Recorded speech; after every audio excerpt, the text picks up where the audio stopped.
संसद के नए भवन यानी कि सेंट्रल विस्टा को क्यों बनवाया गया है, इसको लेकर एक बड़ा खुलासा हुआ है और इस खुलासे के तार सीधे मोदी की सत्ता से जुड़े हैं।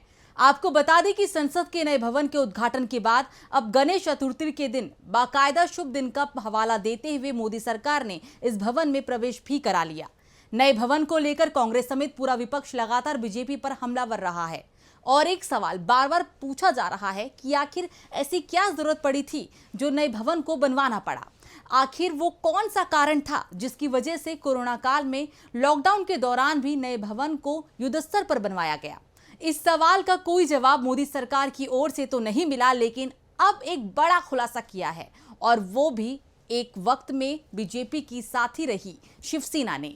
जी हां, शिवसेना उद्धव गुट के सांसद संजय राउत ने बताया है कि मोदी सरकार ने नए संसद भवन को क्यों बनवाया है और इसके तार सीधे मोदी की सत्ता से जुड़े हुए हैं।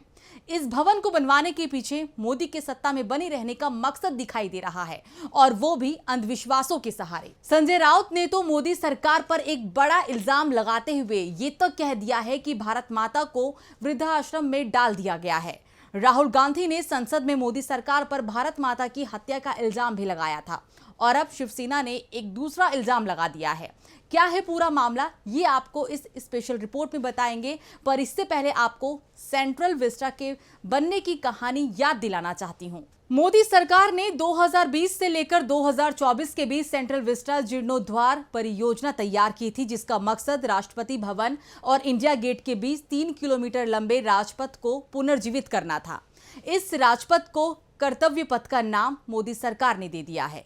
सितंबर 2019 में सेंट्रल विस्टा परियोजना की घोषणा भी की गई थी और 10 दिसंबर 2020 को प्रधानमंत्री नरेंद्र मोदी ने परियोजना की आधारशिला भी रखी थी। गौर फरमाइएगा, ये वही वक्त था जब लोग कोरोना की मार से बेहाल हो गए थे। देश एक बड़े से मुर्दाघर में बदलता जा रहा था। हर ओर बीमारी और लाशों का ढेर था, लेकिन तब भी मोदी सरकार ने 20,000 करोड़ रुपए की लागत से बनने वाली इस परियोजना का काम जारी रखा। राहुल गांधी ने सरकार की इस बेदर्दी पर ट्वीट भी किया था, लोगों की जान केंद्र में रखिए, ना कि नया घर पाने के लिए अपनी अंधी हेकड़ी। इसी तरह विपक्ष के और भी कई लोगों ने यह भी सवाल उठाए कि जब देश के लोगों को सबसे अधिक आर्थिक मदद की जरूरत है, तब सरकार उन पर खर्च ना करके अपने लिए नया संसद भवन और दूसरी इमारतें क्यों बनवा रही है। लेकिन सरकार ने विपक्ष के इस विरोध पर कोई ध्यान नहीं दिया। 2 सालों के रिकॉर्ड समय में नया संसद भवन तैयार कर लिया गया। इसे बनवाने में 970 करोड़ रुपए खर्च हुए। जिस समय देश के 80 करोड़ लोगों को 5 किलो अनाज खैरात में सरकार दे रही है, तब उसने अपने लिए 970 रुपए करोड़ की भव्य इमारत बनवाई, और वो भी तब जब संसद का पुराना भवन ठीक ठाक हालत में था। पुराने संसद भवन के ठीक सामने सरकार ने अपने लिए एक आकार की बिल्डिंग बनवाई और इस साल 28 मई को सावरकर जयंती के मौके पर पंडितों के साथ पूजा पाठ के बीच मोदी ने संसद भवन का उद्घाटन भी किया था।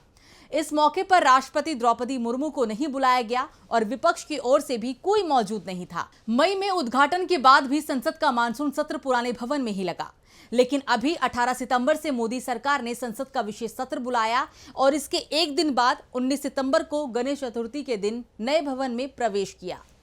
इस नए भवन को लेकर विपक्ष अब भी सवाल उठा रहा है। कांग्रेस नेता जयराम रमेश तो यहां तक कह चुके हैं कि नए संसद भवन के मुकाबले पुराना संसद भवन कहीं ज्यादा अच्छा है। उन्होंने मोदी पर तंज कसते हुए कहा था कि नए संसद भवन को मोदी दी मल्टीप्लेक्स या मोदी मैरियट कहा जाना चाहिए।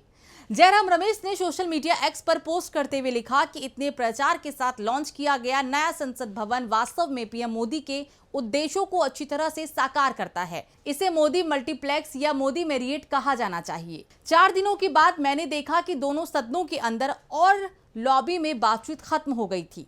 यदि वास्तुकला लोकतंत्र को मार सकती है, तो संविधान को दोबारा लिखे बिना भी प्रधानमंत्री पहले ही सफल हो चुके हैं। एक दूसरे को देखने के लिए दूरबीन की आवश्यकता होती है, क्योंकि हॉल बिल्कुल आरामदायक या कॉम्पैक्ट नहीं है। वहीं जयराम रमेश के इस तंज पर रविशंकर प्रसाद ने भड़कते हुए कहा कि ये सांसद भारत की संसद का अपमान कर रहे हैं। आप भी सुनिए। यहां जो संसद बनी है, ये ट्रू भाषा में मेड इन इंडिया है। हाँ, इसको लेकर जयराम रमेश जो राहुल गांधी के बहुत नजदीकी हैं और मीडिया विभाग के हेड, उन्होंने क्या कहा है, इसे मोदी मल्टीप्लेक्स या मोदी मैरियट कहा जाना चाहिए। क्या मतलब है इसका? भारत की संसद को कांग्रेस पार्टी के मीडिया के प्रमुख ऐसे अपमानित करेंगे?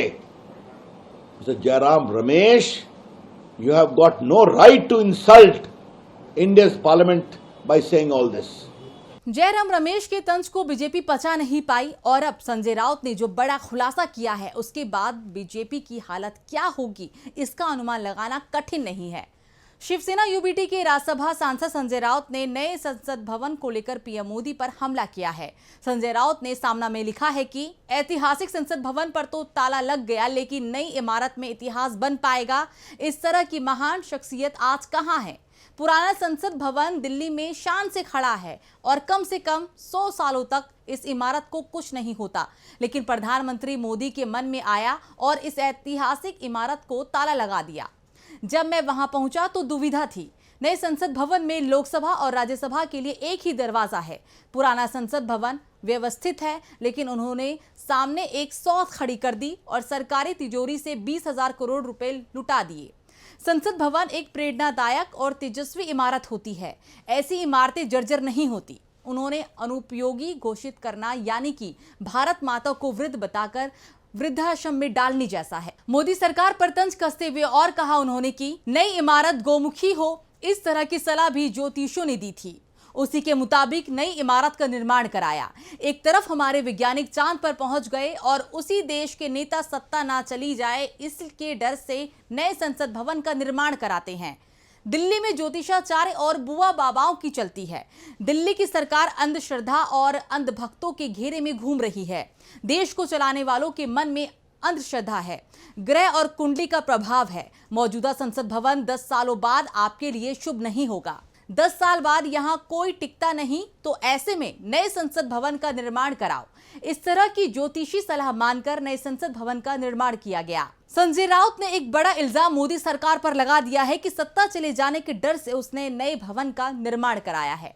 आपको याद होगा कि मोदी ने इस बार लाल किले से कह दिया था कि अगले साल फिर से वही आएंगे।